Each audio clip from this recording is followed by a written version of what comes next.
Por uma cultura de paz, valorizando a integração entre a ciência, a arte, a espiritualidade e as tradições, abordando os conflitos de forma construtiva.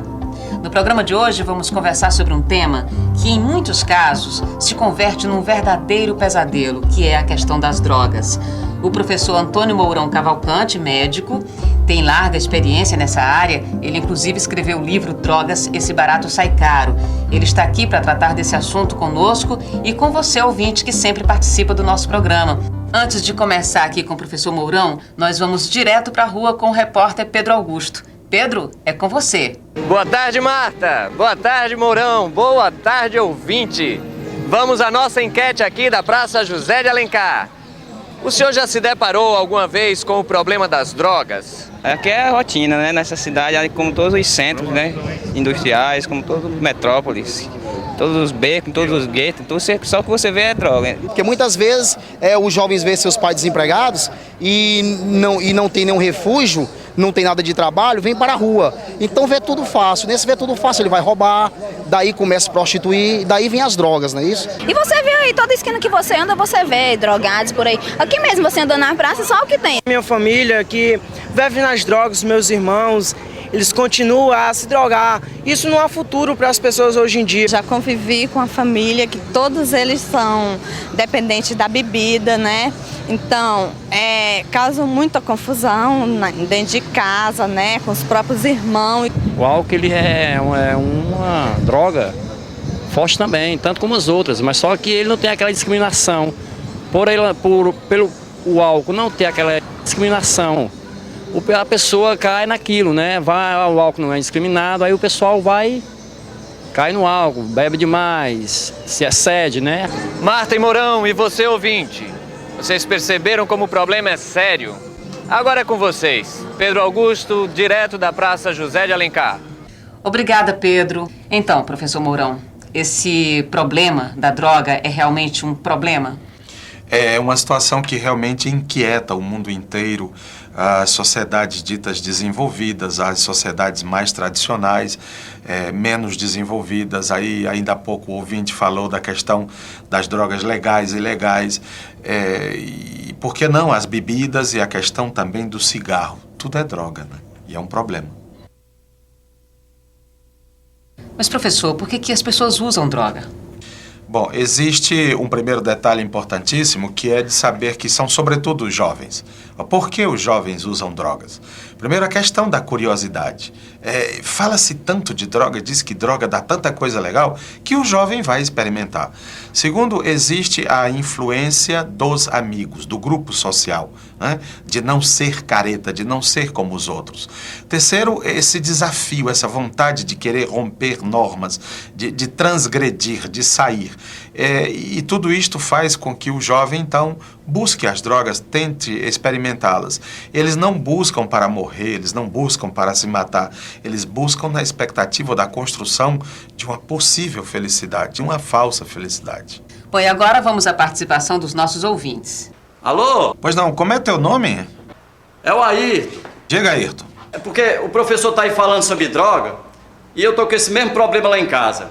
É que eu tenho um menino assim, já quase rapaz, e já tentei de tudo, já bati nele, já quis botar pra fora de casa e tô desesperado. Acho que não tem jeito, mas acho que eu queria assim, que o senhor dissesse o que fazer. Com certeza não é através da violência, da surra, da peia, que a gente vai conseguir alguma coisa. Quando a gente educa com violência, o que ele aprende é a violência. Nesse caso, eu diria que a gente tem que começar a aprender a escutar mais os jovens. E esse é um exercício muito complicado para os adultos, para os pais, porque a gente foi educado de cima para baixo, né, de ouvir ordens. E hoje os jovens não admitem mais isso, eles também querem falar e querem escutar. Mas eu acho que se a gente fizer esse esforço de ouvir até o fim, ele vai concluir, poxa, papai começa a me escutar, começa a me ouvir, e eu acho que aí é assim que a gente constrói o diálogo.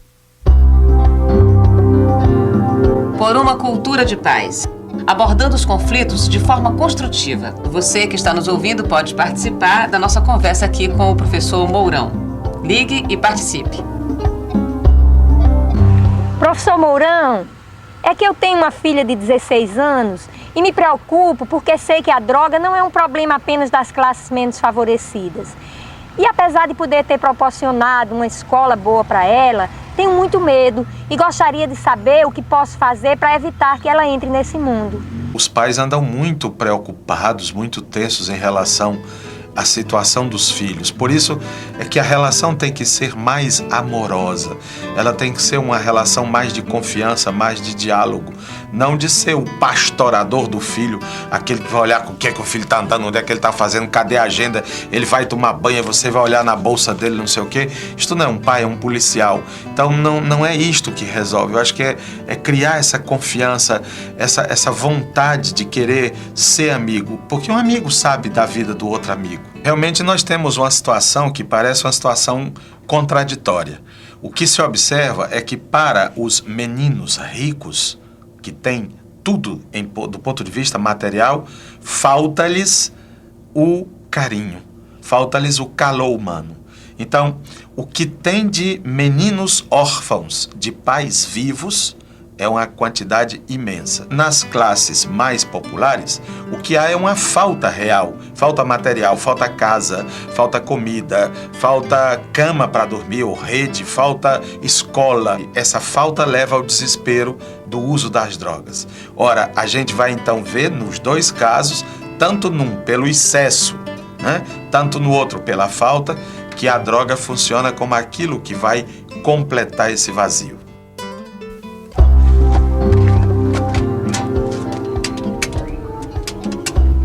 Alô, doutor Mourão, estou muito preocupada com este bairro, porque é muito violento, aqui tem muito maconheiro, então eu estou com medo do meu neto não se envolver. O que é que eu posso fazer? É uma situação muito difícil a gente tentar resolver isoladamente a situação, quer dizer, como se o único problema fosse do meu filho, fosse do meu neto. É um problema de sociedade, é um problema de comunidade. Então a gente tem que mobilizar todo mundo que está concernido para tentar encontrar uma solução. E uma das veredas importantes é a questão da escola de qualidade, escola para que os jovens se sintam bem, se sintam à vontade e que eles tenham atividades prazerosas. A outra coisa é que não há uma relação direta entre dependência de drogas e marginalidade. Muitas vezes o indivíduo pode ser um marginal e não tem nada a ver com drogas. Pode ter a ver com drogas e não tem nada a ver com marginalidade. Nem todo jovem que usa droga é drogado. Existem aqueles que usam de forma experimental. O toxicômano mesmo é aquele que cria com a droga uma relação de dependência. Ele não pode viver sem aquilo. Um exemplo bem típico são os papudinhos, os alcoólatras, os alcoolistas crônicos. Aquele que ou está capotado dormindo, ou ele já acordou, mas aí ele já começa a estar atrás de drogas. Existe a questão, por exemplo, daqueles que começam por tomar um remédio, passado pelo médico até, e acabam desenvolvendo uma dependência. É o caso aí já de pessoas já mais adultas, que leva à questão da dependência química a remédios, sobretudo os tranquilizantes, mas podem ser outras drogas. Então, droga é tudo aquilo que altera a psique, a mente humana. Marta Aurélia, eu sou diretora de uma escola e estou muito preocupada com essa questão. A gente tem feito palestras e outras atividades procurando alertar sobre os perigos das drogas, mas acho que ainda fazemos muito pouco. O que mais que a gente pode fazer? O mais extraordinário que ela pode fazer em termos de prevenção é assegurar uma escola de qualidade para os meninos.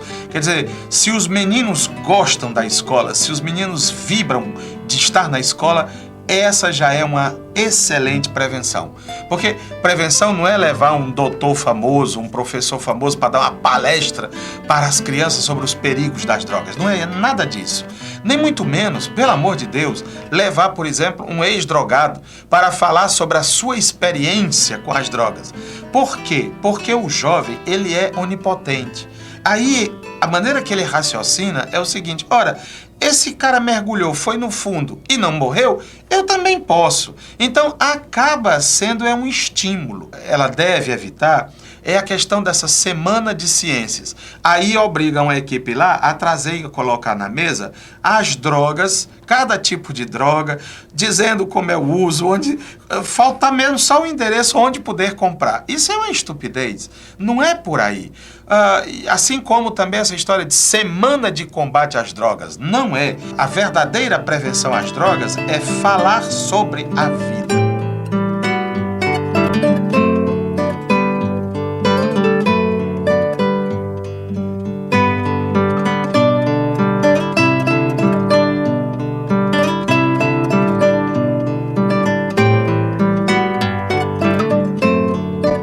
Professor Mourão, já existem experiências no sentido de prevenir o uso indevido de drogas. O senhor pode dar algum exemplo? Bom, eu penso que sim. Aqui mesmo, em Fortaleza, existe uma experiência muito exitosa do bairro do Bom Jardim.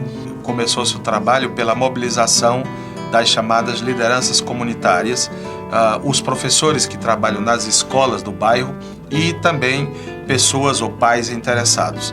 Foi feito um treinamento, uma sensibilização, um treinamento, e depois foram criadas em áreas disponíveis da comunidade centros de convivência. O que é esse centro de convivência? É um local onde os meninos, da idade de 8 a 14 anos, vão para quê? Para conversarem entre eles, para terem experiências entre eles. Então tem um cantinho de estudos, onde eles podem fazer os deveres da escola, máquina de escrever, porque aí eles começam a aprender e depois é que eles vão ter direito a usar o computador, e também que eles possam desenvolver o lado lúdico, o lado da brincadeira. A criança, nessa idade, ela gosta de brincar. Não tem coisa mais séria para a criança do que brincar. Depois, porque eles estão também iniciando um processo de sociabilização. Eles têm momentos em que tem danças folclóricas de recuperação das tradições populares, tem a capoeira, eles têm, enfim, uma série de outras atividades, e com isso eles vão criando entre eles os laços sociais e vai fazendo com que haja uma prevenção. Porém, a prevenção mais extraordinária é menino na escola. E o que podemos fazer para nos prevenirmos contra o problema das drogas? Poderia começar reeducando, né? A infância, a adolescência, a criança. Chegar para uma criança dessa, conversar, mostrar o amor de Deus para ela, tá? Tentar tirar dessa droga, nunca rebolar pedra, em si tentar conversar. Eu acho que as famílias estão muito desagregadas, hoje não tem mais aquela comunhão, aquela coisa de pai e mãe sentar, e filhos e jantar e conversar e trocar ideias. Os adolescentes precisam de carinho, de amor, tanto da sociedade como dos pais em família, né? Muitas vezes assim o filho não tem um diálogo com o pai não é um amigo do filho, tá entendendo? E às vezes os filhos assim se revoltam, sei lá, uma revolta com a família ou com os pais, tá entendendo? E é dessa maneira que eles agem pelo impulso. Teu filho, ele com muita orientação, hoje ele não é mais dependente do álcool, não precisou bater, apesar dele ser um rapaz de 24 anos, mas com a minha orientação, com o meu carinho, com o meu amor por ele, orientando dia a dia, com muito cuidado, praticamente ele tem deixado a droga. Graças a Deus por isso. Pelo que ouvimos, parece que a solução está em cada um de nós. É com você, Marta Aurélia. Obrigada, Pedro. Obrigada a você, ouvinte, que participou conosco até agora do programa. Obrigada, professor Mourão, por ter vindo fazer esse programa com a gente. Então, professor, é essa mesma a solução? O que se destaca da nossa conversa é basicamente o papel importante da prevenção. Prevenção vem do latim prevenire, que significa chegar antes. E aí cabe um papel importante da família, da escola, da sociedade. Nós temos que entender que são nossos filhos, são meninos nossos. A gente tem que ter para esses meninos palavras de desafios, palavras de vida, para que eles entendam que não basta agir sobre os sintomas. Na realidade, a gente quer construir a possibilidade da vida.